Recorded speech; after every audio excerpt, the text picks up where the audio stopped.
Okay, good evening. Welcome to tonight's shir. So, the title of the shir is Prisoner Exchange and Maharam, the Maharam in Rothenburg. I just want to begin with a couple of words of introduction. Number one, of course, we chose the topic of the contemporary halacha shir, and the sad inyan of the yom is, of course, the release of hostages and things like that. I was mesupik. I was unsure whether this is an appropriate topic to talk about, but we discussed it last week, and I think but we discussed it last week, and I just felt that if dealt with sensitively and with respect, I think it's an appropriate thing to talk about. And really, it's a form of tefillah that Miss Hashem, all the hostages should be released swiftly and safely, and we should have Basuras Tovas. Miss Hashem, it's a two-part shir, so tonight we'll talk about the backgrounds and prison exchange and sort of halacha, with a focus on the Maharam in Rothenburg, and then next week we'll talk about what's happened since then. This is the medieval times, more recent times, the 20th century, the 21st century, the 1970s hijackings and Gilad Shalit and all that sort of thing. That we'll discuss that Miss Hashem next week. But please God, again, like I say, we'll deal with it hopefully sensitively, and like I say, it's a form of tefillah. So let's begin. The background is a Gemara in Gittim. We'll come to the Maharam in Rothenburg soon, but let's just go through the background. The background, because sadly this is not a new occurrence. The concept of enemies attacking the Jewish people and taking hostages is sadly not new, and it goes back to a Mishnah. It's a Mishnah in Gittin on Daf Mem Hey Omid Aleph. So if you look at the top box on your handout, and again, if you're listening online, please email me at j.golker@gmail.com. I'll send you the handout. The Gemara in the Mishnah, in Gittin, Daf Mem Hey Omid Aleph says, Ein paidin es hashavuyin yose al kadei demehen. You're not allowed to redeem captives for more than their value.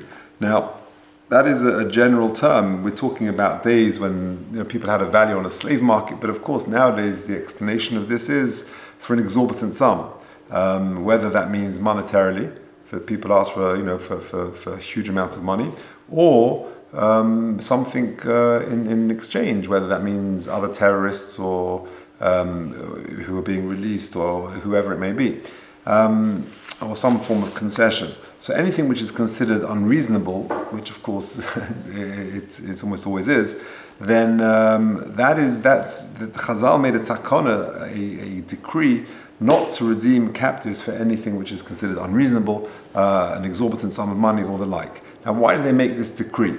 So the Mishnah says, "Mipnei tikkun ha'olam," which generally is understood to mean for the public good, for the betterment of society. Now, what is the rationale of that? Why did Chazal make that decree?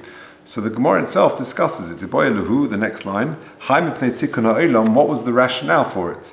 Either it could be mishum duchka de tzibura, which means it will cause a financial pressure on the community, that if, for example, a person is kidnapped and a ransom of £10 million is put on their release, that will cause a stress on the community. And certainly in days gone by, where there is not the affluence that there may be today, that could cripple a community. And certainly if it was repeated, then it would be very difficult, because there are limited resources in the community, and that could have a major effect on the community. So that's one svara why Chazal made this rule. A second reason is Dilma Mishum de lo ligruvu v'laisu tfei, which means it will motivate the terrorists to kidnap more people, because they'll see that they're earning money out of this, and if ransoms are paid, that will incentivize them to continue this practice. So those are the two reasons. Now, whenever you have two reasons, you've got to understand there must be enough commitment. There must be. Why do they come on to a second reason? There are two separate reasons. There could be a difference between the two, and of course there is. The difference, the nafkamina between the two is, what if a family has private wealth? So, for example, if a member of a family was kidnapped, the family get together and with their own financial means want to redeem that family member. So if the reason is because of duchka de tzipura, that's not a concern, because they're not turning to the community to raise these funds. But if the reason is the leligruvu v'laisu tfei, that it might incentivize them, then it is a concern, because they start with here and they'll move on to the next person. So that would be enough come in. And the Gemara brings an example. The Gemara says, the Levi, if you look at the last line on the first box, the Levi bar darga park lebarte but Teisa Alfi Dinarizov, he redeemed his daughter for 12,000 gold coins, and therefore that would seem to suggest that it would be allowed if the family had financial means, and therefore the reason must be because of duchka de tzibura. That's why this person went ahead and did it. So the Gemara rejects that reason and says, no, Amar Rabbi, who says man leimelon de berotzen chacham? Who says he did this with the consent of the chachamim? Maybe he just acted unilaterally without asking a shayla. And dilma shalei berotzen chacham, says the Gemara, and the Gemara leaves it unresolved. And therefore, it's sort of, the two reasons sort of, you'll see both reasons in Chazal, in Rishonim and Achronim and Poskim, down the generations, because both reasons seem to be applicable. Now, importantly, there in the Gemara in Gittin, in two places, Tosfos raise some very interesting points and some exceptions to the rule. Because Tosfos on Gittin Daf Mem Hey, this is box number 2, the first box in paragraph 2. Tosfos asks a question. Tosfos say that the Gemara in Ksuba says Nishbis v'hoyimavakshim men adasar b'tameh pam rishon poideh, that they allowed a person to redeem a captive again for an exorbitant amount. So doesn't that violate the Mishnah? The Mishnah says Ein poideh nisashruin yosal kadei demehen. How come? Therefore, the Gemara in Ksuba tells of a case where this was done. So the Gemara gives the following, a few answers, the Tosfos, give the following answers. The first answer is, Shani Ishtay, which means a wife is different. Tahavya Kagufo, that is, she's treated like a person himself. And just like a person himself, Chazal never made that decree against the person himself is kidnapped, then he will do everything he possibly can to redeem himself. So a person's wife is in the same category. He'll do whatever he can to redeem his wife. And therefore, that was never included in the takana in the first place. So the first exception to the rule is ishtay stroke gufay, a person himself or his wife, his spouse. That would be an exception, and you would be allowed to redeem them. A second answer that Tosfos gives in the next line, Rabbi Yeshua ben Chananya de parke lahu tinok b'momen harbe. Rabbi Yeshua ben Chananya redeemed a young child b'momen harbe for a huge amount of money. Recorded in the Gemara there in Gittin, Daf Nun Ches Amud Aleph, Lefisha hoye muflog b'chachma. A second exception. Someone who is muflog b'chachma, which means he's an outstanding Talmud Chacham. And you see from this Gemara, not only an outstanding Talmud Chacham, but someone who has the potential to be an outstanding Talmud Chacham.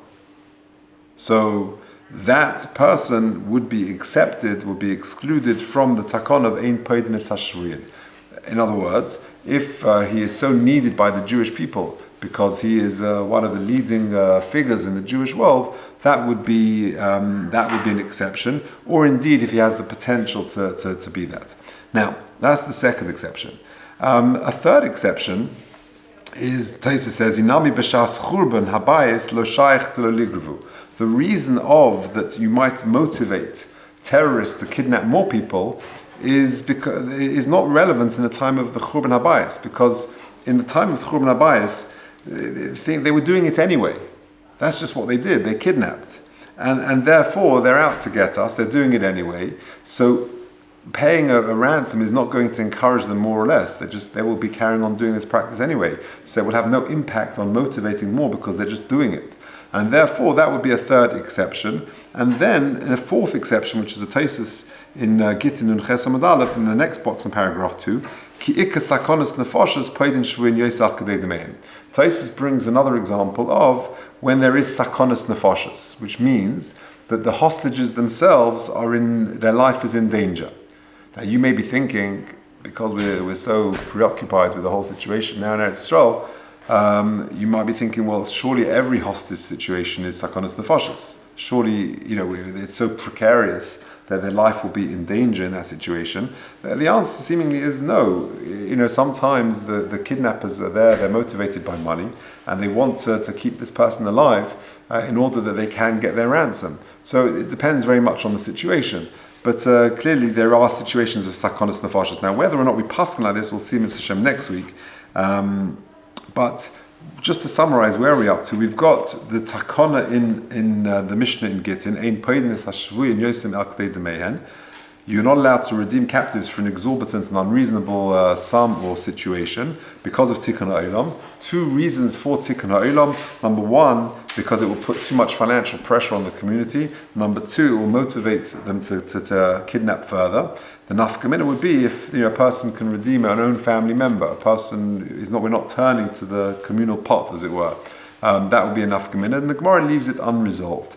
Tosfos introduces four exceptions to the rule. The first is gufay or ishtay. The second one is talmid chacham muflag, an outstanding talmid chacham, and then or potential to be one. The third one is during the churban, because they're doing it anyway. It's not going to increase it's not going to motivate them further. And the fourth and final one is captives are in mortal danger, sakonis nefashos. Now, this brings us to the Maharam Rothenburg, because let me just give you the background to that case. The Maharam Rothenburg lived in the 13th century. He was born in 1220, and he was one of the last of the Baalei Tosfos. Rashi lived in the 11th century, 1040 to 1105, and his grandchildren were the first, or his sons-in-law and his grandchildren were the first of the Baalei Tosfos, who were very prominent Rishonim and feature on every page of the Gemara Kimat.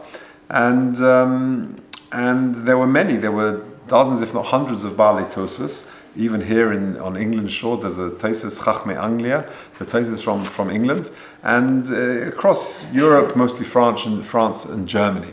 So he was born in France in 1220, and he was one of the last of the Baalei Tosfos.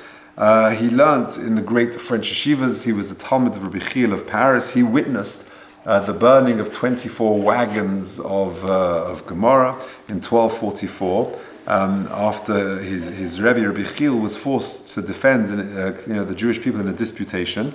And there is a kinna that we say on Tisha B'Av, Shali Sarufa, which is about this very incident. So he witnessed that incident, and 24 wagons of Gemara which are burnt.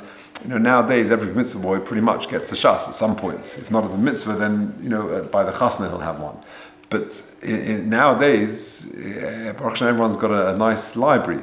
But in 1244, this is 300 years before the printing press became popular. So everything was written down, not just a Sefer Torah. So if you've got to write the Gemara out and you hand write it like on a cloth, it would take an awful long time to do that. And destroying 24 wagon loads of Talmud destroys yeshivas throughout Europe. So it closed Torah learning down to a large degree. So that was the calamity. That was the terror, the travesty there. Now, he was the Rosh Hashiva, and he was the leader of Ashkenaz during the 13th century. He was a prolific writer. He wrote, we have still today over about 1,000 tshuvas, which means people wrote to him, great poskim. Where do the big rabbonim, communal rabbonim, dayonim, where do they go to when they've got shilas? So they go to the leading poskim of the day. I've got a lovely photo in my office at home, maybe you've got it as well, of Dayan Ehrentrost Zatzal sitting with Rabbi Elyashiv. And when he was sort of here in the UK, certainly in Europe, he was the rabbi's rabbi. The rabbonim and dayanim would go to him to discuss things. And when he was uncertain, where did he go? So he goes to the premier poskim of this generation. He was very close to Rosh Zalman, Rabbi Elyashiv, etc. And there's a lovely photo of him discussing various matters with Rabbi Elyashiv. So if you've got, you write to the leaders, the leading poskim of the generation. They're the poskim. They're the ones who write shilas and tshuvas. So the Maharam Rothenburg was prolific, and we have still today over 1,000 of his tshuvas. Now, life in the 13th century was pretty horrific for Jewish people. It was very, very difficult. There was taxation which was targeted at Jewish people. There were pogroms, there were blood libels, there were very harsh decrees. And this spurred many Jews to try and leave Europe. They tried to go to Eretz Yisrael. Going to Eretz Yisrael in the 13th century was a very far cry to going to Eretz Yisrael in the 21st century. A few weeks ago, I had the zchus to be in Eretz Yisrael, and I daven Shachris in London, Mincha at the airport, and Maariv, you can daven at the Kosel. Now, if I would tell that to my great-grandfather, who was still, lived to most of the 20th century, that I can, daven Shachris in London and a few hours later daven Maariv at the Kosel, they think they wouldn't believe it. Yeah, my grandparents first came to Eretz Yisrael when my aunt got married in 1949, the first person to get married in Kibbutz Lavi, with Wellington boots under her wedding dress, and it took them I think either 2 weeks to go by plane Now that was a chiddush to go by plane, and they had to make 5 or 6 stops. And some people went by boat, which took many weeks. And this is not... so going to Eretz Yisrael in the 13th century was very difficult. Moreover, the emperor, his name was Rudolf I, he declared Jews to be his personal property, and he forbade them to leave Germany. But life was intolerable there. And the Maharam in Rothenburg set out for Eretz Yisrael with his family in 1286. He was spotted by a meshumad, by an apostate, in a place called Lombardy in Italy. And he was arrested and he was imprisoned in Germany in a castle called Eisenstein. And he was there for many years.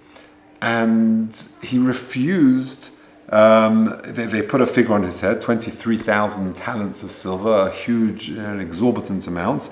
But the Maharam refused to be redeemed. He refused to be ransomed because he was concerned that it might encourage more kidnappings. Now, his main Talmud was the Rosh. The Rosh is one of the 3 great Rishonim upon which the Shulchan Aruch bases his Shulchan Aruch. And the Rosh disagreed. Now, he disagreed with his Rebbe, as it were, because of this Taisus.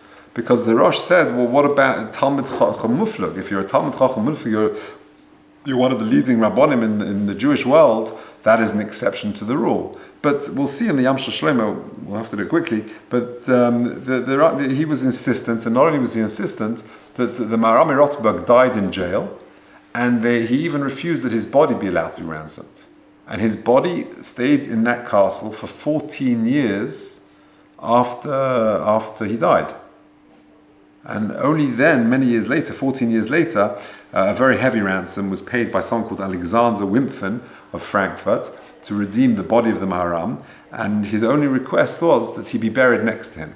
Now it's interesting, you go to Europe today and you see, you go to the Warsaw Cemetery of hundreds of thousands of kvarim, 250,000 kvarim plus another 100 or 200,000 of unidentified kvarim, and it goes back a long way, and you can go back many hundreds of years. But going back to the Baalei Tosfos, there are not many Baalei Tosfos kvarim that you can see today, but you can see the Maharam in Rothenburg, and I've got a picture here that you can see the 2 kvarim. That's the Maharam in Rothenburg, and the Alexander Wimpfen is buried next to him.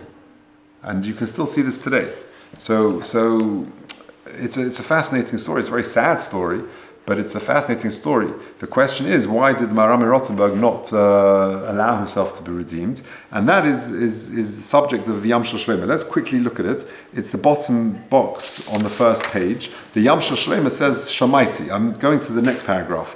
The second paragraph of the final box. Shamaiti al Maharam in Rothenburg, Zruchon Livracha, Shayatofas b'migdal Eigensheim, Kamashonim. He was incarcerated for many years. V'hasar tovim in hakila sach gadol. He wanted a huge ransom. We know it was 20,000 talents of silver. V'hakila so he wrote so the community was willing to redeem him.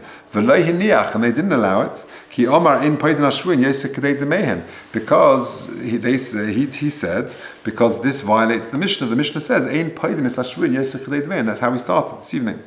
V'toma ani, next paragraph. I'm perplexed. Says the Yam Shel Shlomo, the Marshal, writing 300 years later after this, in the 16th century. I'm perplexed. He was a Talmud Chacham Muflug, an outstanding leader of the Jewish people. There was no one like him on a par with him in Torah and in piety. You can pay whatever you want to redeem him.